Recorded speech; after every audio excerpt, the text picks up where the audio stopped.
The best athlete you can be. The blog, season 2, episode 1. There it is. This week, new format, video plus article. If you like watching videos, don't move. But if you prefer reading articles, just go down this page.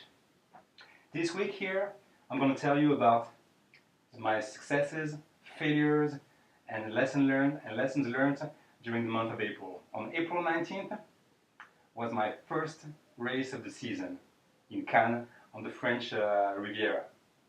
And I must tell you something, I'm working really hard to get what I desire. What I desire at the end of the year, next year, in 2 years, 5 years. I work really hard. But you know what?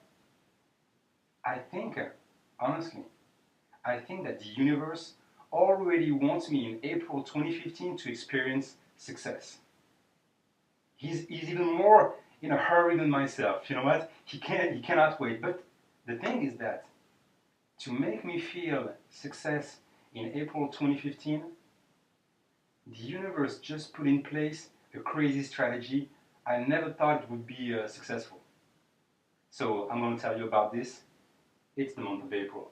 So I told you my first race, April 19th. Before that, I went on a training camp in the south of France in an area about 50 kilometers away from my house. But you know what? A place I had never been before. Crazy. Over there, we were 10 athletes. We were staying in small houses near a golf course, and I was staying in a house with a guy named Dominique. And on one side of the house, there was a terrace, beautiful sunlight. We were bare chest. We had sunscreen, recovering, protein shake, like that was heaven. On one side of the house, it was heaven. On the other side, shadow, wind, and we had to wear gloves, hats, and tights before going running. The schedule during that training camp, once again, was heavy. We had 2 sessions per day, bike every day. It was a beautiful hilly area, so bike every day. On Monday, we started with 70K, and slowly we improved all the way to 105 kilometers on Thursday. Then on top of that, we had 1 swimming or 1 running session. On Tuesday, let me tell you about the bike first. On Tuesday, we had a hill session. We found 1 5K hill. We had to climb it almost all out, then go downhill to recover, and then do it again 5 times.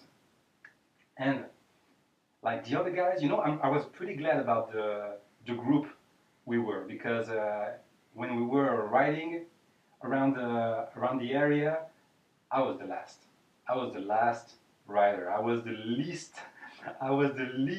slowest rider. So I thought, okay, I'm gonna get some good kilometers here. It's gonna make me ride harder, so that's gonna be a good thing. All the other guys, when we were going downhill, they were pilots, like they were going like crazy. So at one point, I was starting to lose contact with them. So I went, I put my hands down on the handlebars, but I had the stupid idea to do that exactly when the road's condition was as crappy as hell.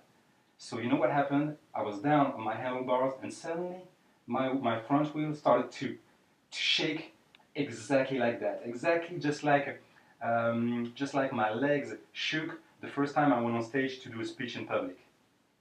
So it shook like crazy, and at that time, I really thought, okay, Greg, this is the day. It never happened to you before, but down on the road, broken shoulder, hospital, there it is. This is your day. But apparently the universe has a different strategy. I told you, the universe has a different strategy for me this month. So I was able to gain control back of my bike and finish the recovery.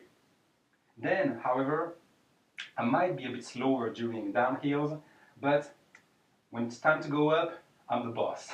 So there were only 2 guys who were able to stay behind my wheel. And I thought like I was really setting a good tempo, a good pace, and they were behind me, and I thought, okay, it's 5 kilometers, sooner or later, they're gonna get their turn, But they didn't. And after 3 kilometers going uphill, they even were talking behind me. You know, I was going crazy. I was like, please, guys. So it drove me so mad that I went up, on my on the saddle and boom, speed things up. And yeah, indeed, 100 meters later, they were gone. So I was like, yeah, that's what they deserve. Next, there is something that I love talking on this blog here. You know, it's like those training sessions, especially hill sessions on the bike, when you're supposed to give it all. You know, we already had done 3 to 4 hills. And at that point, I was going down and I was ready, you know. I was ready. And you know what it feels like, that sensation when you know that your body is going to tell you, okay, we've done it. We've done it. I've had it. 90, we are at 100% right now. We gave it all. But you know, I know that feeling. You know that feeling, right? I know that feeling, but I know that when my body starts telling me this, I know that when my body starts selling me this, I know it's a lie. I know it's not true. I know I'm not at 90%. I know I'm just getting there. I know I can go a lot harder than that. And that's exactly what happened. During the last hill, there came a point.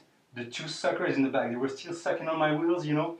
But I thought, okay, I'm gonna get there, like very soon, very soon. I can't take it. My heart rate is going through the roof. I can't take it, but I'm ready for this moment. I know my body at one point, it's gonna lie to me, and at that point, I won't listen to it. I'll go harder than that, and that's exactly what happened. My heart rate was about 159 during each repeat, and during the last one, I didn't listen to my body, and I went all the way to 166. So that was the bike on Tuesday. Wednesday morning, we did back-to-back bike brick session, 75K of bike, and a 6K run. That was a good session. And in the afternoon, we also did 30-30 sprint session. So I don't know how you call it in English, but in French we say 30-30, 30 all out, 30 recover.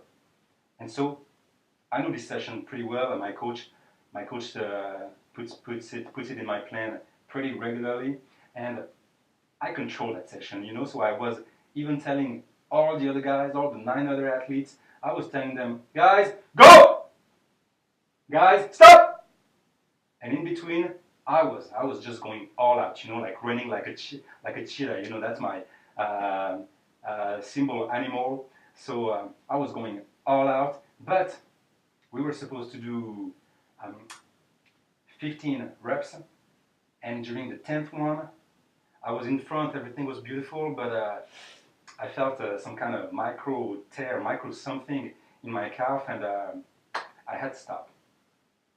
So what I did is that I was able to survive during the 2 last days of camp, and in terms of recovery before the race, which was about a week after on the French Riviera in Cannes, my treatment was made of just Compex, sleeping with some clay on my calf, and then drinking essential oils throughout the day. But back to the camp, and you know, on Thursday morning, we were swimming.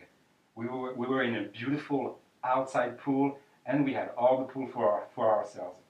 And you know, I kind of feel good when I'm running in opposition with the bike, with my riding skills.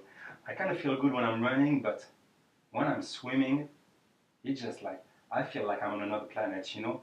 Like 2 months ago, I was in another camp, and I had a video analysis of my swim, and I learned so many things. And ever since, you know, I've been talking really in depth with my other friends who are great swimmers, and we really ask them many advices. I've been reading a lot of books about swimming ever since, and right now I just feel like I'm on another planet in terms of swimming. So I'm really proud of that. And right now, when when we swim 50 or 100 meters and I touch the wall and I have to wait 2 or 3 seconds before the next guy touches the wall, I'm just like really proud of that.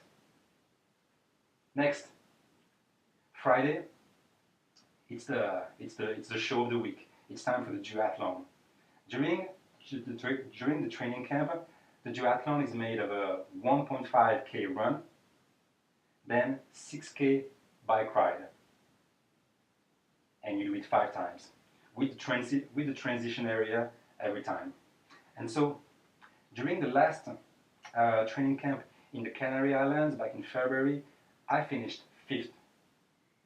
And so I was a bit disappointed at that time. So on this Friday, I am really determined to act like I'm the boss, you know, like I'm the boss of the group, and really show what I'm made of, you know, like I've been my coaches in February told me that I was acting all shy, you know, like I'm qualified for the World Championship, but I'm acting all shy, like hiding in the middle of the group, you know, like I'm not showing what I am, you know. So I was really determined, you know, this duathlon, I was like, okay, I'm the second or third best rider when it's flat or when it's uphill, I told you, but when I'm running, I'm the one. So I was like, okay, it's the start of the duathlon. We start running.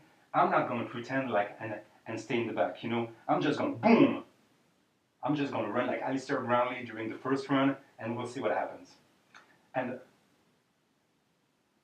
I was really glad because after that first run, I was in first place, and you know I find it really interesting. So interesting when you're an athlete to realize, it's all new to me, to realize what happens mentally when you are first, when you are second, or when you are second and boom, you get in first place. You know, that's really interesting. I find it fascinating mentally to see what's happening mentally.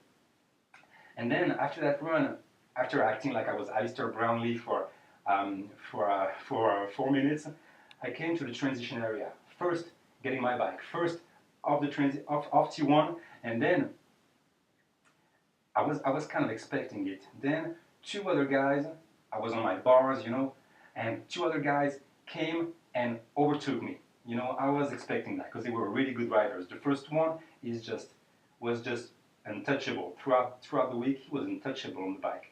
The second, however, you know, he was one of those 2 that was behind me. You know, that was behind me during the hills, and I was sucking on my wheels. So I kind of knew that this guy had the potential to start too fast. So I stayed patient. So right now I'm in 3rd position. I'm on my bars, you know, and I'm staying patient, and I'm looking at him at number 2 right now, and I'm thinking, okay, just slow down for a bit, and I'm with you. And you know what happened? I continued at this pace. Then, during the second leg of the run, during the second run, I started catching him a little bit. Then during the second bike, I started catching him even more. And then, at one point during the bike, he was about 200 meters away, 200 meters in front of me.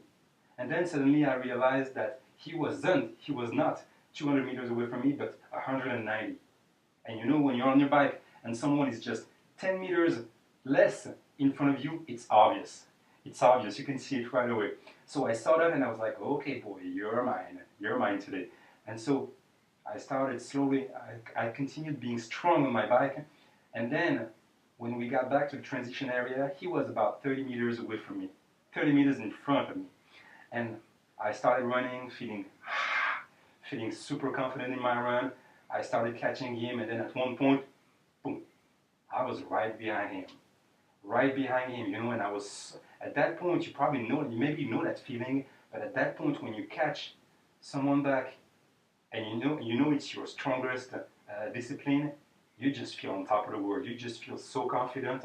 And there, he was just one stride in front of me, and there I started thinking about all the amazing races I've seen ever since the beginning of time. You know, like when Gwen Jorgensen, she caught a minute and 30 seconds back last year at the grand finale in Edmonton.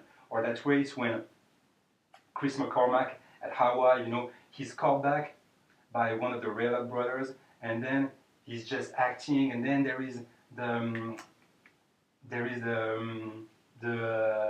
food, the drink stand, and there is like boom, and then he's spinning up, and then that's it, the race is gone. So I was thinking really hard. I was one stride behind that guy, and I was like, okay, when am I going to speed up and just kiss him goodbye? I was thinking so strong about that. That was super exciting. And so what I decided on that race was to speed up and overtake him about 30 meters before the U-turn. I sped up all the way to the U-turn and then sped up even more right behind. I don't know if it was the best strategy on that day, but I didn't see him again. So I felt good and I continued going strong on the bike. I wasn't able to catch the first one then, but at the end of the race, my coach told me, "Greg, good job, 4th best time of the season." And I said, 4th? Oh man, I'm at the bottom of the podium. That's too bad. So that was it for the training camp. Then I had about 8 days. 8 days to take care of my calf before the race. 8 days, and during that week, when you're kind of injured like that, I still swim, and it was well, and it went well. I still rode my bike, it went very well as well. But 24 hours before the race, I tried to run for 15 minutes, and it didn't work.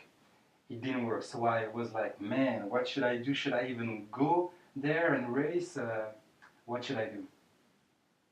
And there, I used my new mental strategy, and I just love it. It's working. It works so well. Now what I do is every time I'm facing a setback, every time I'm facing a wall of adversity, every time there is something in front of me that's just stopping me to do what I just love to do, my mental strategy is to calm down and find 10 reasons why I think it's just a great thing that I'm facing this wall of adversity. 10 reasons why it's just very cool that I have this setback. So I went back home, and I took a piece of paper, a pen, and I was just really disappointed, to be injured. I was really disappointed, but still, it took me just 30 seconds to find 10 reasons to be happy to go there, even being injured, and to race, even being injured. So that worked very well. I took my keys and drove all the way to the race. My 10 reasons were something like, to inspire you a little bit, my 10 reasons were that I would go on the French Riviera first of all, that's nice. I would go out of my house, it's sunny today, that's another good reason. I would meet this friend I'm staying at, that's a great reason. I would probably meet some strangers at the registration at the race or in transition area. I would race, I would swim the race, so that would be a great experience. I would bike the race, that would be a great experience, and on and on and on. 10. And when you find 10, at the end you're like, yeah, that's a great idea to go there. On Sunday, the start of the race was about 1 p.m. 1 p.m. and I might look all wise and serene like that with my 10 reasons, but I think I wasn't there.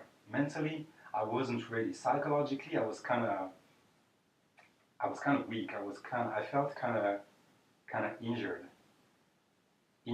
Well, physically and probably also emotionally, So, and it's really that was obvious, because usually during the start of the swim, I'm not afraid of all that chaos.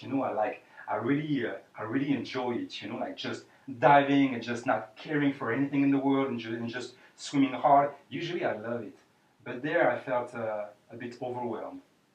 A bit overwhelmed by all those guys around me, and like those limbs like touching, hitting me. And what happened is that after just 5 strokes, like one guy, probably the guy on the left of me, like just boom, hit me with his elbow right on my left goggle. And there, like my left goggle didn't break. It didn't break, and like no water went inside, and like my eye was fine. But I don't know how it was impossible for me to just open my eye, So I like the race was 1K, was 1K, and I was just unable to open my eye for 1 kilometer. So I swam with only my right eye for 1 kilometer, and paradoxically enough, I swam very well. I swam very well, and I finished the 1K part of the race in 15:29, and that was the 29th position overall. So like 15:29, that's about 1 minute and 32 on average per 100 meters. So I was really glad with my swim. But then I went out of the water and then started to run a little bit, felt my calf, and I was like, okay, no miracle today. I went to my bike, took it, and there, quite quickly, I started getting on it, getting down on my bars, and like I realized that something had changed in comparison with last year. Because last year, if you read this blog before, you know how good I am on the bike.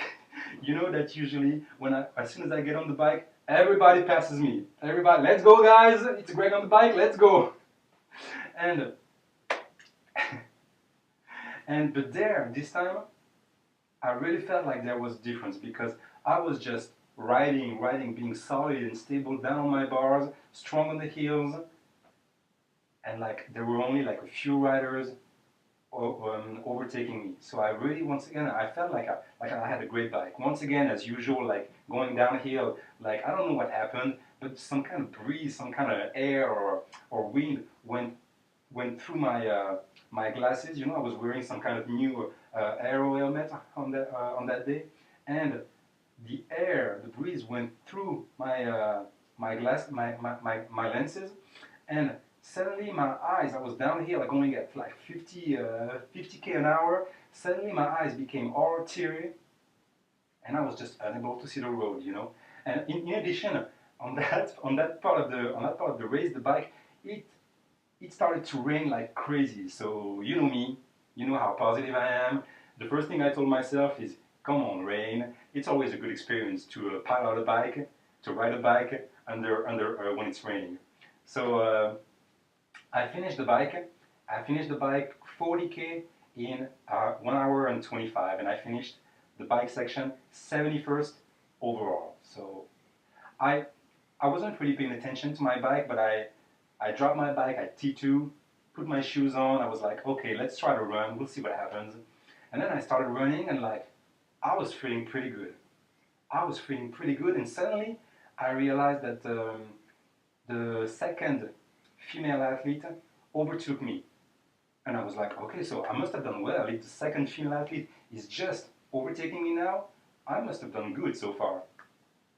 And I kept on running, kept feeling good, and at one point at the 2K turn, I was still feeling good, and I started like getting a bit excited and thinking, okay, the calf is going well, so you're gonna keep at this pace, and at this point you're gonna speed up things a little bit. That guy over there in the black shirt, you're gonna overtake him 1K away from the finish line.